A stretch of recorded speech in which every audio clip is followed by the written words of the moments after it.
today. I know we have colleagues on the line from 2 different organizations. We have a colleague from UNHCR in Rwanda. We have colleagues on the line from HIAST, from Refugees International, from Women's Refugee Commission, and from Church World Service. And we're also expecting that our PRM program officer will be joining us at some point. So thanks for logging on. You should be able to hear us. If you have any technical problems, there's a for those of you who are on by internet, there's a chat box. We have someone monitoring the chat throughout the webinar, so you could type in if you have any problems, and we can try to troubleshoot it for you. I know we've done a sound check with a few of you before we got started, so we should be good to go.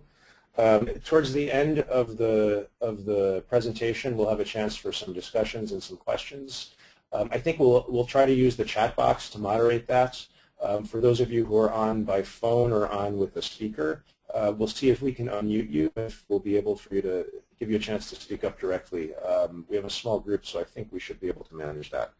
And just as a bit of background, I think you're all aware that CWS has just started a new research project with support from PRM looking at refugee returns, particularly to urban areas, in the intersection between urbanization and the process of voluntary return. And so this presentation is really part of the research process. It's not an end product from our research process. But we're very pleased that you're taking part, because we'd love to get feedback to what we're finding in our initial review of the policy framework. This is what's going to inform the data collection that will take place in our research locations. So we really want to make sure that the information we're collecting will help us speak to what practitioners and folks working in policy see as critical issues on the ground as related to returns to urban areas. I believe that we'll be recording this webinar, so we'll be able to make it available to you or to other colleagues after the fact.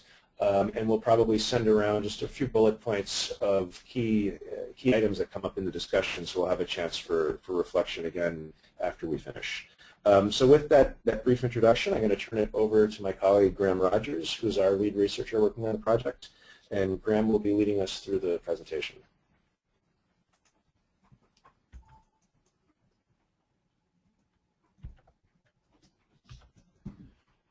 Thanks very much. Excuse me. Thanks very much, Andrew, and thanks to everybody for joining this session.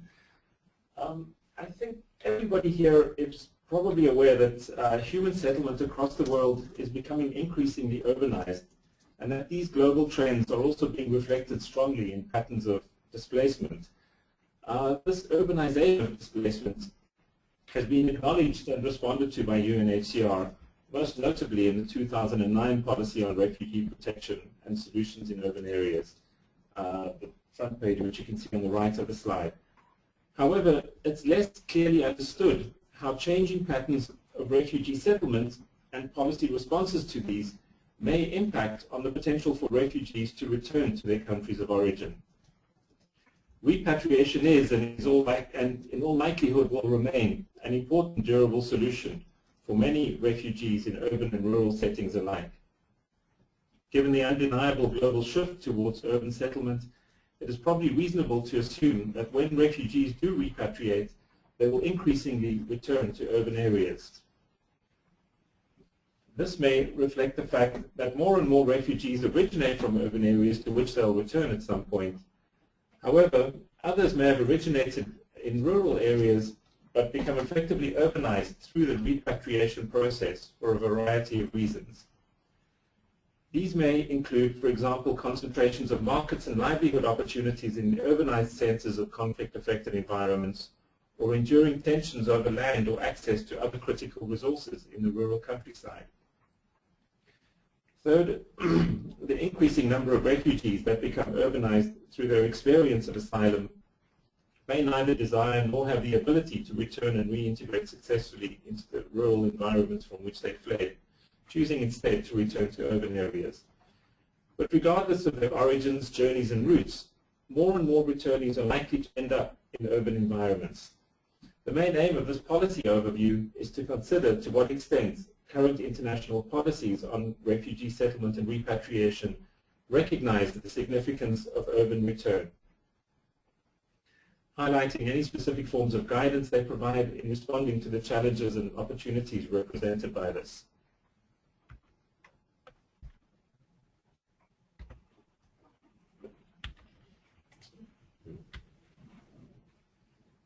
Through generous funding from PRM, the broader project from which this policy review is drawn examines the significance of socio-economic variations in the backgrounds and experiences of returnees to urban areas in Côte d'Ivoire and Rwanda, respectively.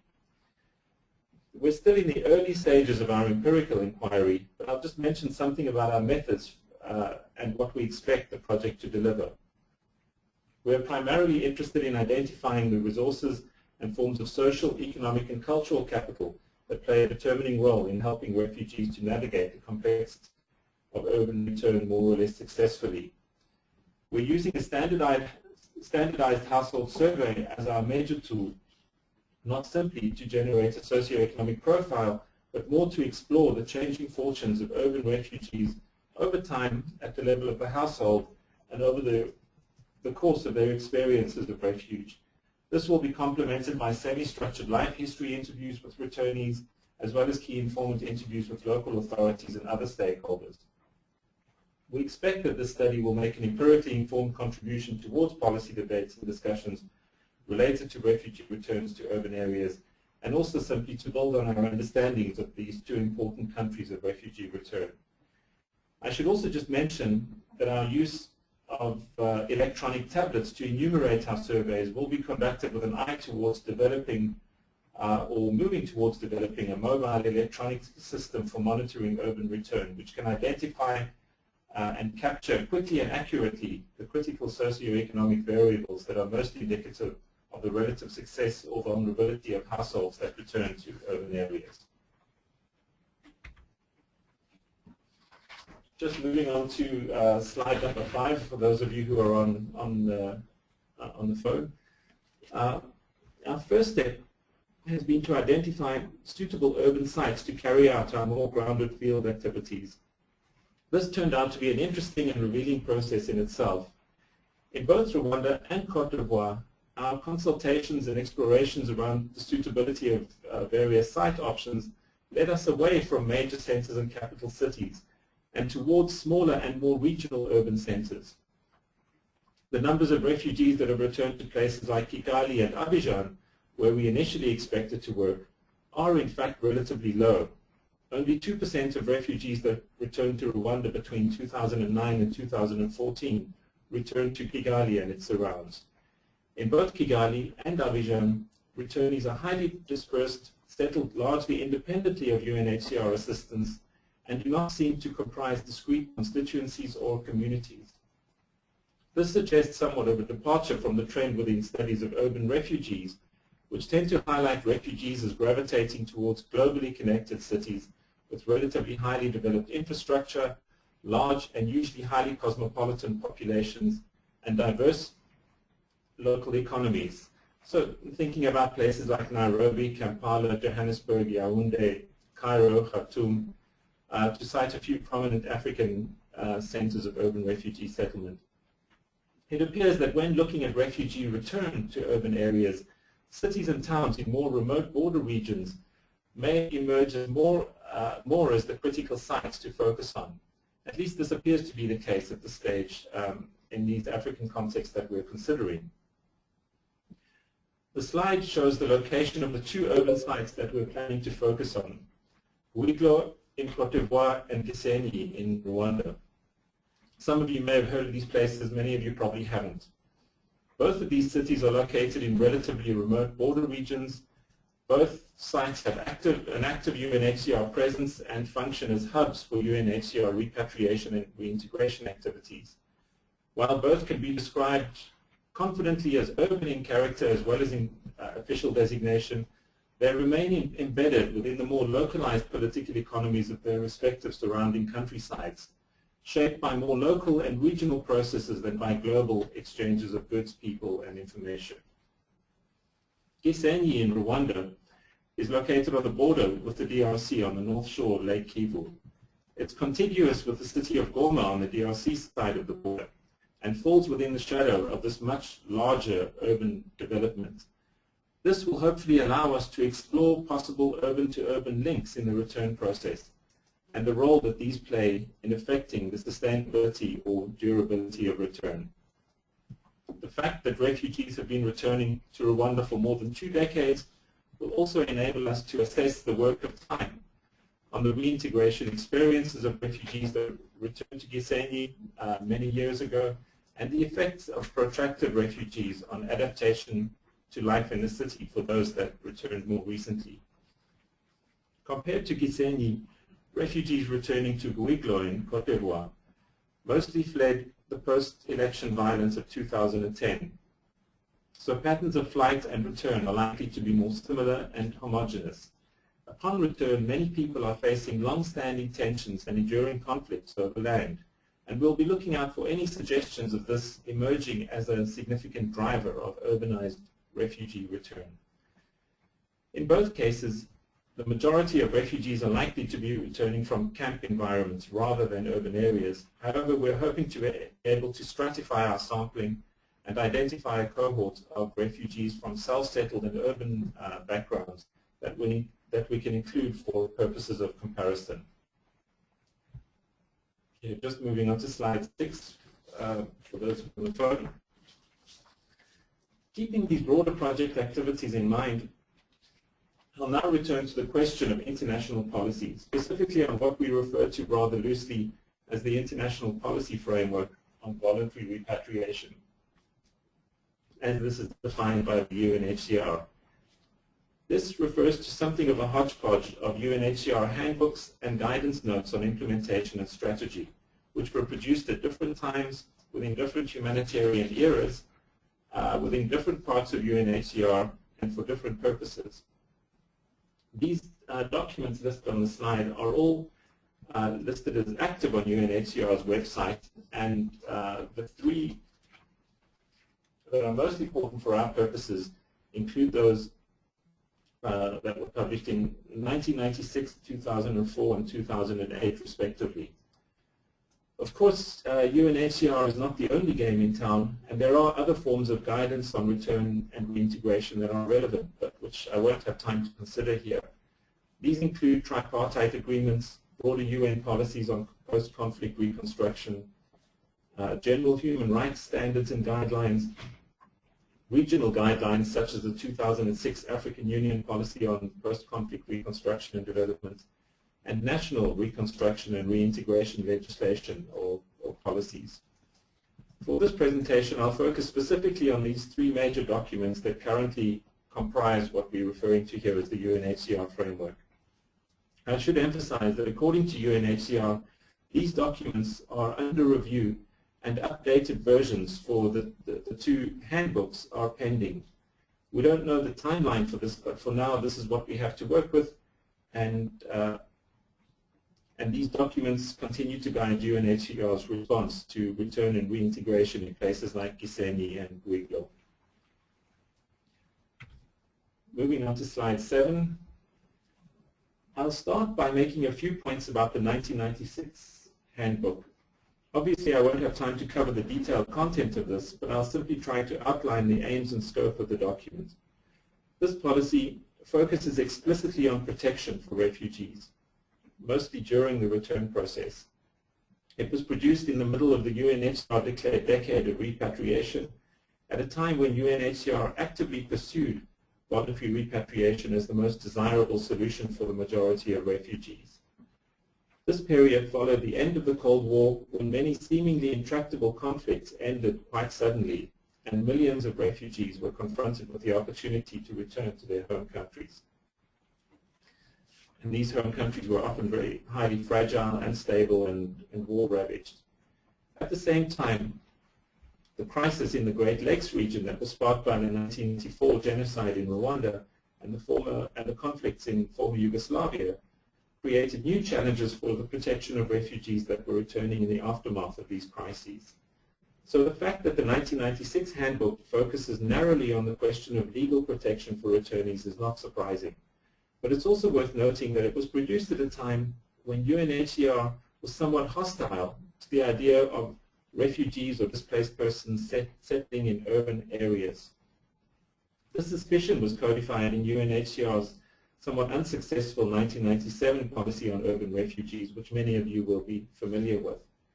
While the 1997 urban policy has been significantly updated and replaced, the 1996 Handbook on voluntary repatriation still arguably harbors some of the UNHCR's anti-urban sentiments and blind spots around urban settlement that were characteristic of this period. In sum, the 1996 policy reflects some fundamentally important international principles of legal protection for returnees, which are likely to be carried through to any updated version of this document. These refer to the principle of voluntariness, safety and dignity in return, and minimum security requirements for a successful reintegration to occur. However, it pays no real attention to the social and economic context and does not recognize any substantive differences in the protection challenges or needs faced by returnees to urban and rural contexts, respectively. It remains to be seen how and to what extent these gaps will be acknowledged and addressed in the updated version. Moving on to slide 8. The second leg of the international policy framework is also described as a handbook and was produced in 1994, but this time by UNHCR's Division of Operational Support. This is a very different kind of document and spells out in remarkable detail UNHCR's operational role and engagement with return through a much expanded role in reintegration. It was produced under UNHCR's 4Rs approach of the early 2000s and was a highly celebrated achievement of this initiative. The document reflected a time when, as Karen Jacobson noted in 2001, local integration had become something of a forgotten solution, and UNHCR's focus was strongly development-oriented in countries of return.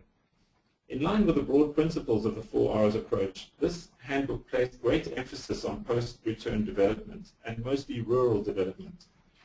It's an incredibly long document. It's well over 200 pages in length, painstakingly detailed in its prescriptions, and strongly biased towards assisting returnees to rural contexts. I don't have time to give examples of this, but reading through the handbook, you would be forgiven for thinking that all returnees return from camps with a view to re-establishing livelihoods as small-scale or peasant farmers. Once again, it will be interesting to see how this handbook will be updated to reflect the very different spatial, socioeconomic, and political landscape of refugee settlement and return.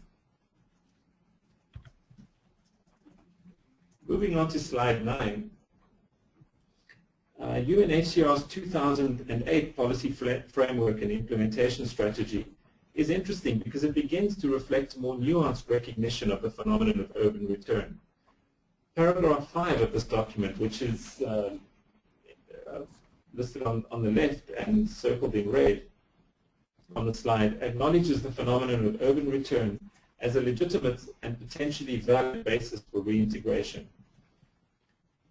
where such movement is undertaken by choice and livelihoods can be re-established in a viable manner, and where returnees to urban areas can benefit from the rule of law. There are many other insights in this document that reflect a more enlightened approach and understanding of the social and economic complexities of refugee return and the possibilities of more creative policy engagement. Collectively, these have the effect of refocusing UNHCR's attention on the question of protection, but in a more expansive sense than in the 1996 Handbook, which was really preoccupied with physical safety and security in the immediate period following return. In contrast to the 1996 Handbook, the 2008 strategy recognizes the facilitation and management of return as only one aspect of UNHCR's role in the broader repatriation process. Protection, reconciliation, establishment of the rule of law, and the sustainability of livelihoods are foregrounded as integral to the successful reintegration process and outcome.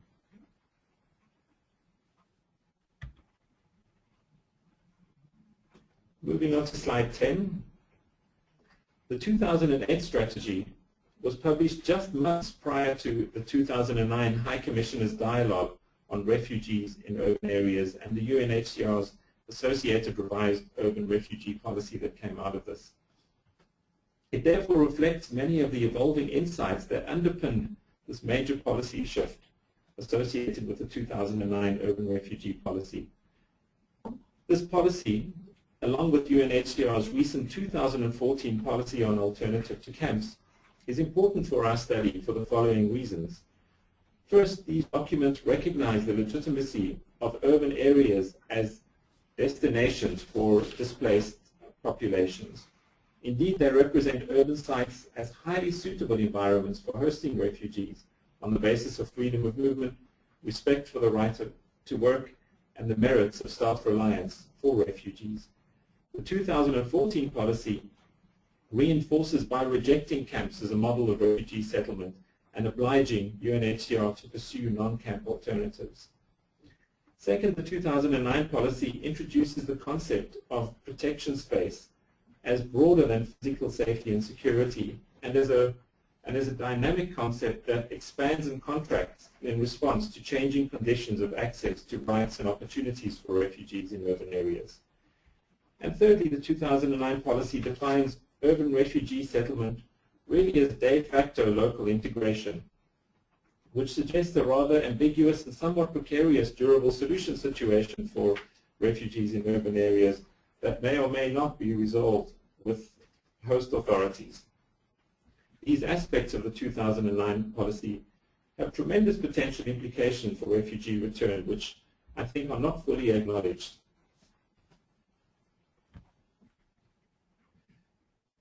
The implementation of a policy of de facto local integration for both urban and rural refugees raises the question, sorry, this was moving onto slide 11, raises the question of the role of repatriation in this new environment.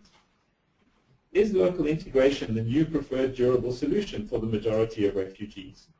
Whilst de facto local integration of urban refugees may, as earlier research done by CWS suggests, be associated with high refugee demand for resettlement as a solution, resettlement expectations that are mostly unmet gradually evolve into an acceptance of permanent local integration. What is the place of repatriation in this evolving humanitarian landscape? Is repatriation becoming the new forgotten durable solution in an era of urbanized displacement? If not, how can we reasonably expect refugees to return en masse when their recovery from the shock of displacement is built around their strengthened social and economic ties to their country of asylum? When the basis of the protection of refugees in urban areas is conceived around the expansion of rights of employment, freedom of movement, access to services, and rights of property ownership, can we reasonably expect urban refugees to endure what may amount to a dramatic shrinkage of their protection space in the course of receiving a durable solution through repatriation? And furthermore, is it realistic to expect urban refugees whose livelihoods may still be highly precarious to abandon the benefits brought by broader urban development interventions that have been provided in lieu of direct refugee aid? These questions all point to the suggestions that refugee access to repatriation as a durable and sustainable solution is likely to be more challenging in an age of increased urbanized displacement and return, again in ways that are not yet fully appreciated. Moving on to slide 12. During its heyday in the 1990s, repatriation was often marketed to refugees as an opportunity not only to go home, but to start what was often termed a new life. Their old life was destroyed by conflict or persecution, and they were assumed to simply languish in refugee camps in a state of profound liminality until the possibility of return enabled them to start anew. The updated policy on urban settlement and alternative to camps dials back dramatically some of the assumptions of refugee passivity and helplessness, suggesting that their new life begins not when they go back home, but as soon as they arrive. the humanitarian challenge has become one of ensuring that refugees find themselves in an environment that is conducive to this. There is a lot of research-based evidence to support the benefits of this settlement approach for refugees, which many of you will be familiar with. However, it does mean that return comes with a lot more baggage, more than just a few belongings that many refugees take back with them from camps. Refugees may own a lot more property, even immovable property. They may have jobs that they cannot easily afford to give up. They may be dependent on certain local services that may not be available upon return. They may have children that are enrolled in schools. They may depend on the support of communities that extend beyond their fellow refugees, and sources of critical social support that would be lost during following return. Their livelihoods may depend on markets that don't extend to their home countries. I don't believe that we have felt the full effects of this yet, but repatriation in an era of urbanized and non-camp-based settlement will undoubtedly be more challenging. There are at least 3 good reasons that I can think of why these challenges need to be recognized and confronted through more creative and innovative strategies to promote durable solutions, durable and sustainable return processes.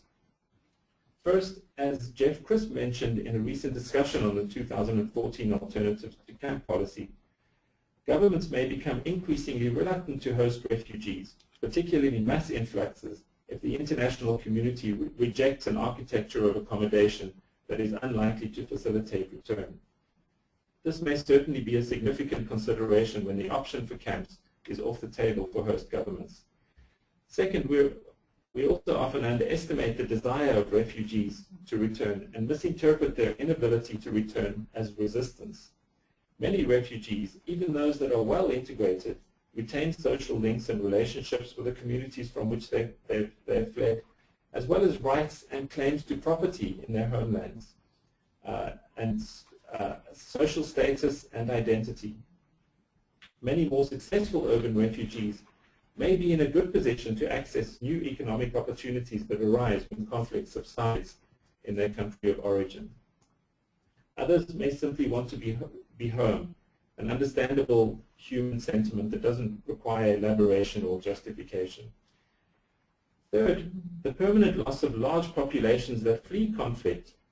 If we can imagine a situation where the majority of mass influx of refugees or find a solution through local integration, will have a severely detrimental effect on the ability of these refugees of these areas to recover from conflict.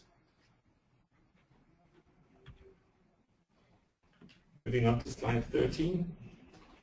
Just finally, to sum up quickly some of these policy gaps and challenges that I've highlighted here. The points listed on the slide are a few areas we expect that the results of our study, when we get them, may contribute to the policy discussion in some small but hopefully useful way.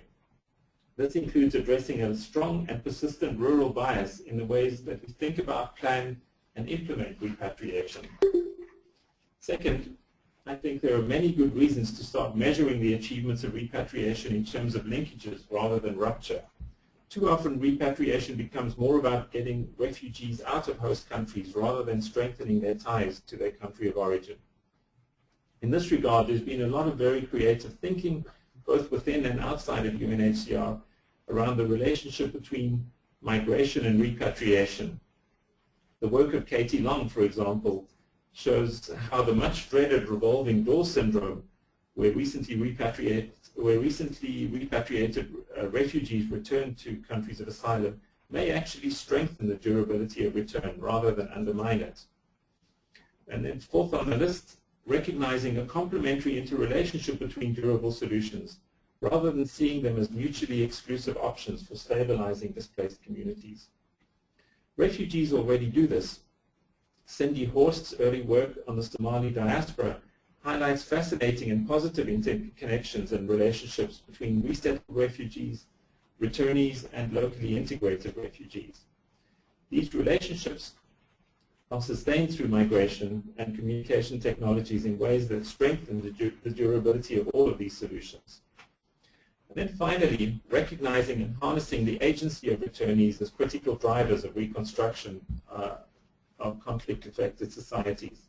There's an extensive body of supporting research to suggest that refugees that return from positions of strength, where they're able to exercise agency and choice, end up experiencing better repatriation outcomes than those returning from the abjections and constraints of a rigid camp environment.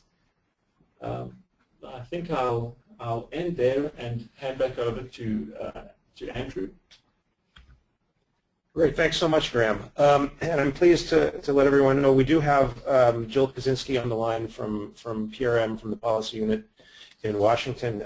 Jill's on via the phone connection, so I think we have not yet been able to get her the audio pin so that she can speak up.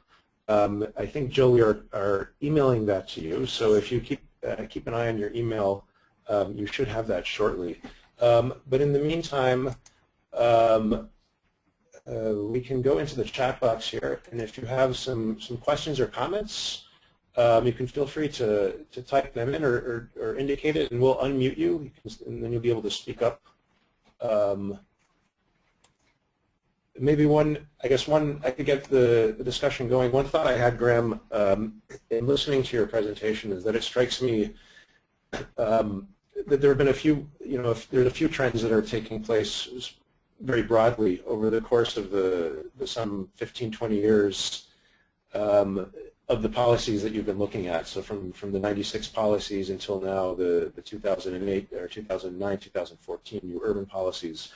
One is that we're all obviously, we would acknowledge is just general trends of urbanization, greater contact connectivity between urban economies, rural economies, communities.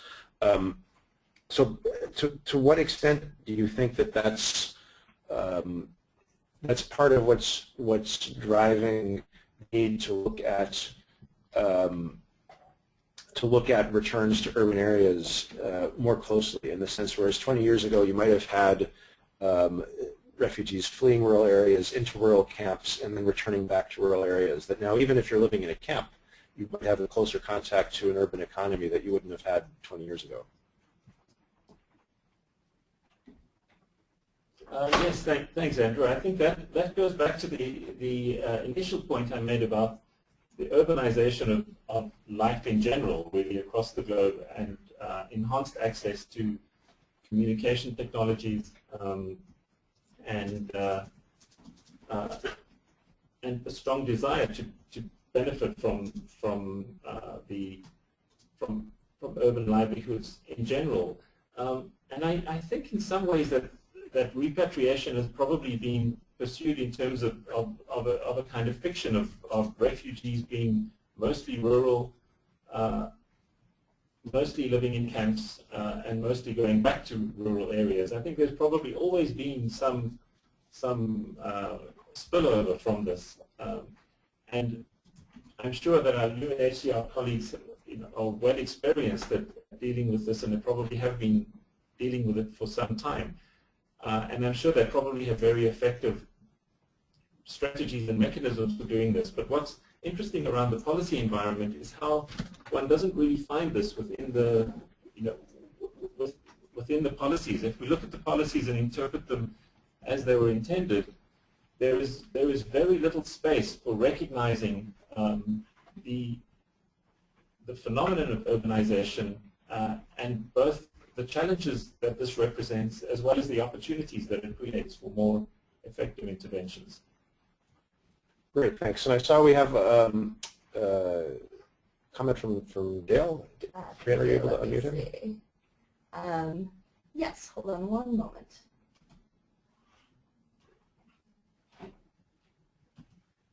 Okay, Dale, you should be unmuted if you can go ahead. Yeah, hi, thanks. And Graeme, thanks so much. Very interesting presentation. It just raised some additional thoughts for me that were easier to share verbally than by typing them into the chat box. I mean, one of the things obviously that we need to consider vis-a-vis repatriation is if you look at the major refugee source country now, Afghanistans, the Somalias, the Syrias are going through years of instability. I mean, there's a reason why returns are really at an all-time low, because increasingly these countries in conflict are not returning to any sort of peace in the shorter term. But related to that, when we did see return from camps happening perhaps in a more systematic way, we also have to keep in mind that UNHCR was often incentivizing returns from those camps, not only with return packages, but also reducing the services and the amount of assistance given to those in the camps. So in some ways starting that closure of the camps to incentivize those returns. So obviously when you're looking at return from urban areas, that incentivization strategy doesn't work in the same way.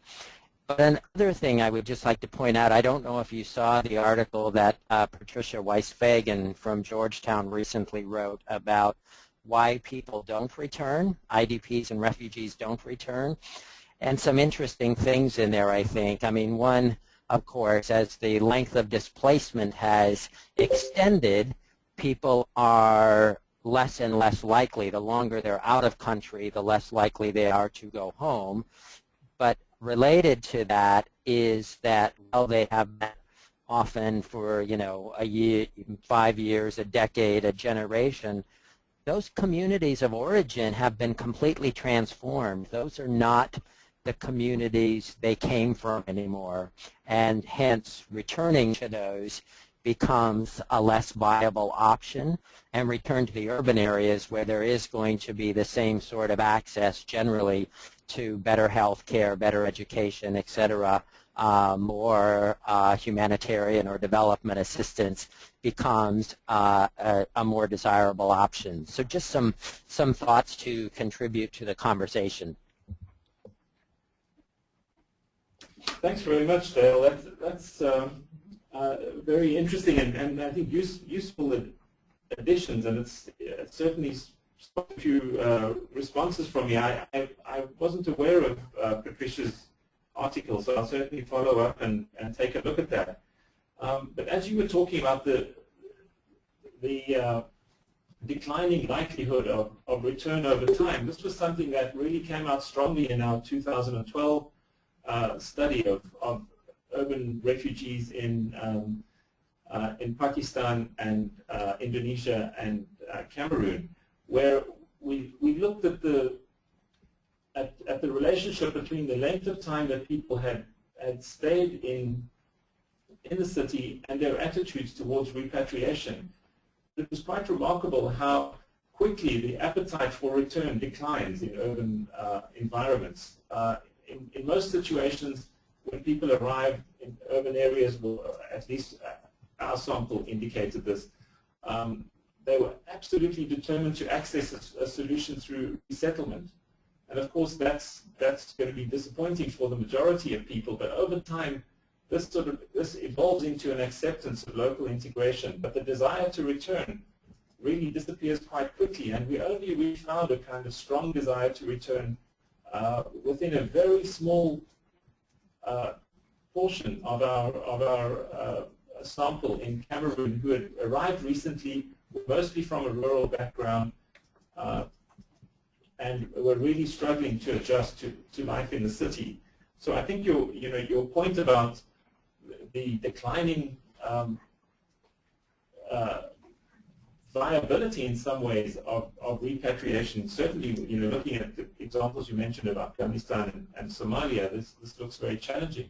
But I think if we look closely, there are people who do return, and they may not return through the traditional repatriation frameworks, but there are these kinds of diasporas where people accept the kinds of risks of return and recognize opportunity in return through migration networks, probably in ways that we're unaware of, and are building a kind of presence, rebuilding a kind of presence in their countries of origin in ways that we're perhaps unaware of. And I think we're partly wanting to shed some light on that in here. So we are going to be looking at the the caseloads that UNHCR are dealing with, but also trying to look at how people operate outside of these caseloads to reestablish their ties to their countries of origin and the communities of origin. So I think I've covered everything, but thanks very much, Dale. That's a very interesting observation. Okay, I think we don't have any other questions or comments yet via the chat. Maybe I'll pose another one for Graeme. And for those of you on the line to know that the next steps in the research process will be an initial field visit, I think, to better assess and understand the country-specific and local-specific context in which returns are taking place. And then that would be followed by some work during field data collection, household surveys, which is where I think we're going to be collecting the meat of the quantitative data that will inform some of our these questions Graeme has posed today. So Graeme, I think in light of the opportunities, the gaps that you're seeing in the policy framework, what are some of the kinds of information that you're thinking ought to be collected through the surveys, through the field research that could help inform answers to these questions? Thanks, Andrew. I think that where we're kind of heading at the moment is to really explore in as deep a way as possible the kinds of histories and biographies of the households that we're trying to include. So to put it in quite crude terms, to separate those households that seem to be making it, those households that don't seem to be making it, and really try and understand some of the sort of historical factors that are producing these outcomes. Is there a relationship between making it and not making it and origin in camps or origin in rural areas? Does time play a role? I think to get back to Dale's point about the refugees living away from home for a long period of time and coming back to environments that are essentially new and completely transformed from the environments they left. So I think the time factor will be an important variable that we'll be looking at, certainly camp versus non-camp. And then other factors such as the size of households. Do smaller households navigate the challenges of urban return better than larger households? And what sorts of experiences of impoverishment or enrichment have refugees characterized the sorts of histories of these refugee households from the times that they have left? I think there's incredible variation which we don't always take into account in assessing the capability or the capacity of refugees to return to areas. So these are some of the kinds of questions that we'll be looking at and some of the themes that we'll be hoping to explore. But as I was reading through, trying to decipher my indecipherable handwriting, I realized there was one point that Dale made which I didn't address, was how camps really present themselves as environments, as suitable environments to really repatriate refugees, and they can be incentivized to return either by offering certain package or positive incentives to return, or through reductions in forms of assistance, which also often accompany voluntary repatriation programs. And obviously this is much more difficult to implement when refugees are settled in urban areas, as we're expecting to be the case as we move forward into the future. So I agree with you, Dale. There are going to be a lot of creative thinking of opening up opportunities for refugees that are self-settled and in effect thoroughly locally integrated to identify incentives as well as real sustainable and viable opportunities to return to their countries or reestablish some kind of meaningful relationship with their countries of origin. And we have another question from Jason Knapp regarding to what extent your research is able to look at the impact of the global policy environment on returns and the national and local policies in countries of asylum. So he was asking about to what extent the research is able to look at the impact of the global policy environment on returns and on national and local policies in the countries of asylum. The impact of, just can you say that again? Sure. To what extent the research, and Jason, if you have further clarification, you can go ahead and type it in. To what extent the research is able to look at the impact of the global policy environments on returns, on national and local policies in countries of asylum. Yeah, and maybe I'll just go ahead and jump in if that's all right.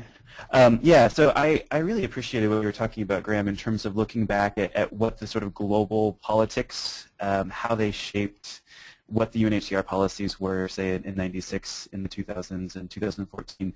And I think Dale's comments got at some of this. But I guess what I'm thinking is, what actually will then have an impact from this research on what we can do in terms of policy and programming later on. So thinking about, what's going on at the global levels and these big conversations that say UNHCR writes and releases a policy, and then how does that flow through into what actually can impact a person's life in their country of asylum or as they're going back. And so I guess what I'm interested in is sort of, if we're thinking about the policy level and the global impacts on the national, if there's a way to take note of that, say, in either of the countries that you're focusing on or some of the refugee hosting countries where folks would be coming back from, either to the Ivory Coast or to Rwanda. So I wonder if there's a way to be looking at the policy lens within those countries, particularly in regards to now what makes them either be willing to continue hosting refugees or to want to incentivize folks to be returning to their countries of origin. Does that make more sense? That does. Thanks very much, Jason. And I think certainly we'll be looking out for that. And anything that I come up with, I'm going to be bringing straight to your desk. So if we do come up with anything, I expect a knock on your door from me.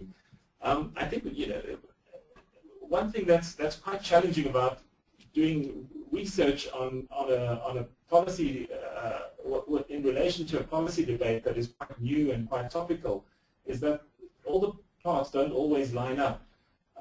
Most of the returnees that we'll be looking at in Rwanda will be coming from DRC and are a fairly old caseload. And the returnees coming back to Cote d'Ivoire will mostly be coming from Liberia and have been settled in quite kind of traditional camp environments. At least that's our understanding and expectation at the moment. As far as national policies go in DRC and Liberia, I guess we'll be looking for these, but we'll also be looking for the gaps between the existence of these policies and their effects on the ground. I think both of these are relatively weak states with limited capacity to implement these policies. So we'll be focusing mostly on what's going on the ground, or the sort of household level experience of refuge and how that shaped prospects for return. But I agree. I think it's important to frame these national environments partly as a way of seeing what kinds of effects they have and how they relate and respond to international developments. But that's certainly a conversation that I'm hoping once we start generating data that I'll be able to develop with you as we go forward. Yeah, and just a note for colleagues on the line, I think we have a mix of people who are working within the policy realm and involved in policy forums, and also some colleagues who are working in field offices operationally implementing programs. We're very much anticipating that the work products from this project will not just be a research report, but also ideally some practical tools and policy recommendations that will be based on the research findings.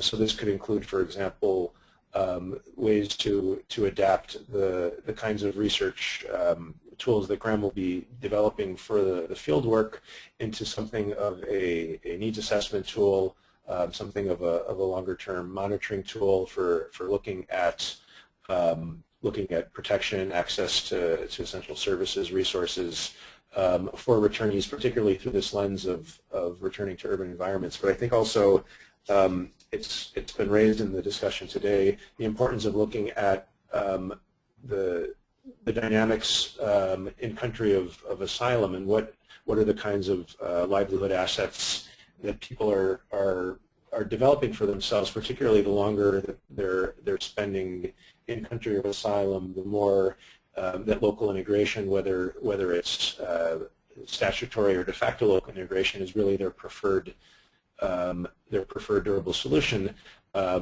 These are things related not just to physical assets and financial assets, but also your social capital, potentially your information, whether and how that could be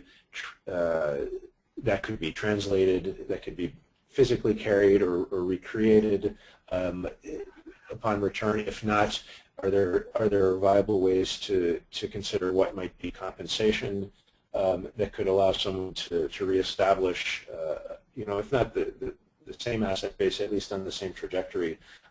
Those, I think, will be some key policy questions that Graeme, based on what you described as sort of the information that you'd be collecting about households, what are some of the factors that have allowed them to succeed that we might be able to feed back into these policy questions in looking at potential returns to urban areas down the line.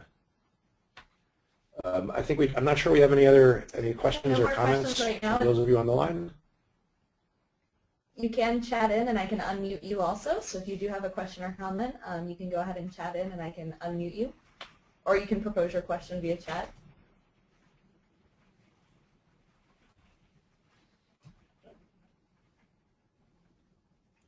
If not, we'll thank everyone for joining us today. It's been, I think, for us helpful to hear this initial feedback.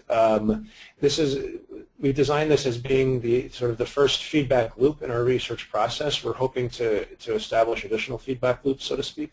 So as Graeme and his team are collecting and analyzing the research findings, we'll be able to share that with those of you who are working in policy, working in programming.